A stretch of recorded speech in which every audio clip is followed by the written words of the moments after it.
বাংলাদেশের তালিকাভুক্ত ৩১টি ব্যাংকের চুলচেরা বিশ্লেষণ করে সম্প্রতি একটি চাঞ্চল্যকর প্রতিবেদন প্রকাশ করেছে দেশের শীর্ষস্থানীয় বিজনেস পত্রিকা বণিক বার্তা।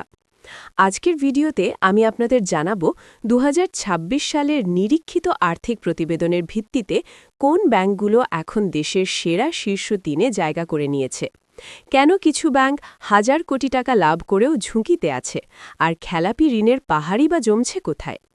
আপনার কষ্টার্জিত টাকা কি সঠিক ব্যাংকে জমা আছে? বর্তমান সময়ের অস্থিতিশীল ব্যাংক খাতে আপনার পছন্দের ব্যাংকটি কি আদৌ শক্তিশালী অবস্থানে রয়েছে, নাকি ঋণের বোঝা আর লোকসানে ডুবছে আপনার প্রিয় প্রতিষ্ঠানটি? ভিডিওর শুরুতেই আমি কৃতজ্ঞতা জানাচ্ছি বণিক বার্তা পত্রিকা এবং লঙ্কা বাংলা অ্যাসেট ম্যানেজমেন্ট কোম্পানিকে, যাদের অক্লান্ত পরিশ্রম ও তথ্যের ভিত্তিতে আজকের এই বিশ্লেষণধর্মী ভিডিওটি আমি আপনাদের জন্য তৈরি করছি।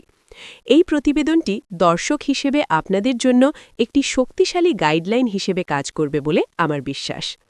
পুরো ভিডিওটি মনোযোগ দিয়ে দেখুন, কারণ ভিডিওর একদম শেষে আমি এমন কিছু গোপন ও গুরুত্বপূর্ণ তথ্য দেব যা আপনারা আগে কখনো কল্পনাও করেননি, এবং যা জানলে ব্যাংকিং লেনদেনে আপনার সিদ্ধান্ত পুরোপুরি বদলে যেতে পারে।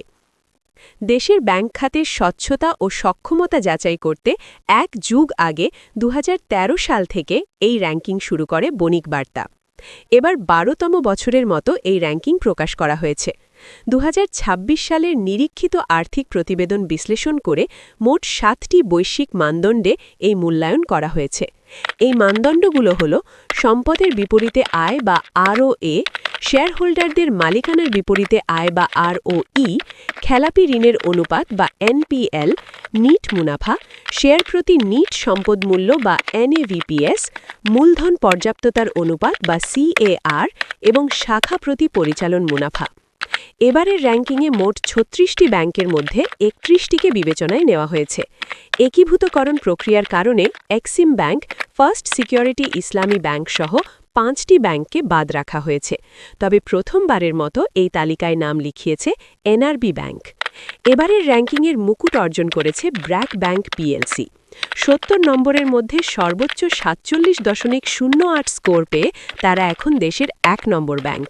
ব্র্যাক ব্যাংকের ৪টি প্রধান সূচকে প্রথম হয়েছে। বিশেষ করে ১,০০০ কোটি টাকার বেশি নিট মুনাফা করে তারা তাক লাগিয়ে দিয়েছে। ব্র্যাক ব্যাংকের ব্যবস্থাপনা পরিচালক তারেক রেফাতুল্লাহ খান জানিয়েছেন, সুশাসন ও স্বচ্ছতাই তাদের এই সাফল্যের চাবিকাঠি। র্যাঙ্কিংয়ের দ্বিতীয় স্থানে উঠে এসেছে সিটি ব্যাংক। ৪৪.৯৪ স্কোর নিয়ে তারা এখন অত্যন্ত শক্তিশালী অবস্থানে আছে। সিটি ব্যাংকের সিইও মাসরুর আরেফিন বলছেন, তারা গত ৬ বছরে নিট মুনাফা ২২২ কোটি থেকে ১,০১৫ কোটি টাকায় উন্নীত করেছেন। তাদের ডিজিটাল ন্যানো লোন ও ফিনটেক কার্যক্রম ব্যাংকটিকে অনন্য উচ্চতায় নিয়ে গেছে। তৃতীয় স্থানে আছে প্রাইম ব্যাংক। ৪০.৮১ স্কোর নিয়ে তারা দেশের প্রথম সারির ব্যাংকের তালিকায় নিজেদের অবস্থান পাকাপোক্ত করেছে। প্রাইম ব্যাংকের সিইও হাসান ও রশিদের মতে, প্রযুক্তিতে বিনিয়োগ এবং ঝুঁকি ব্যবস্থাপনা তাদের এই ধারাবাহিক উন্নতির প্রধান কারণ। র্যাঙ্কিংয়ের চতুর্থ ও পঞ্চম স্থানে আছে যথাক্রমে ইস্টার্ন ব্যাংক ও পূবালী ব্যাংক। ইস্টার্ন ব্যাংক শাখা প্রতি পরিচালন মুনাফায় দারুণ করলেও মূলধন পর্যাপ্ততায় কিছুটা পিছিয়ে থাকায় ৪ নম্বরে নেমেছে। অন্যদিকে দেশের প্রথম প্রজন্মের ব্যাংক হয়েও আধুনিক প্রযুক্তির ছোঁয়ায় পূবালী ব্যাংক ৫ নম্বরে উঠে এসে চমক দেখিয়েছে।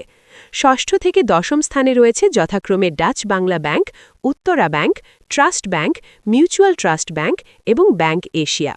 ডাচ বাংলা ব্যাংক শেয়ার প্রতি সম্পদ মূল্যে বা এনএভিপিএসে এখনও ১ নম্বরে থাকলেও খেলাপি ঋণ ও সিএআরে কিছুটা দুর্বলতা লক্ষ্য করা গেছে। ট্রাস্ট ব্যাংক আবার তাদের গ্রাহকের আস্থার প্রতিদান দিয়ে শাখা প্রতি মুনাফায় দারুণ স্কোর করেছে। র্যাঙ্কিংয়ের পরবর্তী অবস্থানে আছে NCC bank, Jamuna bank, Dhaka bank এবং মিডল্যান্ড ব্যাংক। এই ব্যাংকগুলো বেশ ভালো ফাইট দিচ্ছে। বিশেষ করে মিডল্যান্ড ব্যাংক চতুর্থ প্রজন্মের ব্যাংক হয়েও মূলধন পর্যাপ্ততায় ৩ নম্বর অবস্থানে থেকে সবাইকে অবাক করে দিয়েছে। এবার আসি একটু উদ্বেগের কথায়। ২০২৬ সাল ব্যাংক খাতের জন্য একটি বড় চ্যালেঞ্জের বছর ছিল। লঙ্কা বাংলা অ্যাসেট ম্যানেজমেন্টের তথ্য মতে শীর্ষ ১০টি ব্যাংকের গড় মূলধন পর্যাপ্ততা বা সিএআর ছিল ১৪.৯%, যেখানে পুরো ব্যাংক খাতের চিত্র ছিল মাত্র ৩.০৮%। সবচেয়ে ভীতিজনক তথ্য হল খেলাপি ঋণ। কেন্দ্রীয় ব্যাংকের নীতির পরিবর্তনের ফলে দীর্ঘদিনের গোপন করা ক্ষতগুলো এখন সামনে আসছে। 2026 সাল শেষে ব্যাংক খাতে 2.5 লাখ কোটি টাকার বেশি সঞ্চিতি বা প্রভিশন ঘাটতি দেখা গেছে। আর এই ঘাটতির 53% ছিল মাত্র 3টি ইসলামী ব্যাংকের দখলে। তালিকায় সব শেষে অর্থাৎ 29, 30 এবং 31 নম্বর অবস্থানে রয়েছে এবি ব্যাংক, ন্যাশনাল ব্যাংক এবং আইসিবি ইসলামী ব্যাংক। এই ব্যাংকগুলো প্রায় সবকটি নির্দেশকেই তলানিতে অবস্থান করছে, যা সাধারণ আমানতকারীর জন্য দুশ্চিন্তার কারণ হতে পারে। ভিডিওর শুরুতে আমি বলেছিলাম একটি গোপন তথ্যের কথা। এবার সেটি প্রকাশ করার সময় এসেছে। আপনারা জানলে চমকে যাবেন যে এবারের তালিকায় থাকা 31টি ব্যাংকের মধ্যে 16টি ব্যাংকেই ছিল বিশাল সঞ্চিতি ঘাটতি।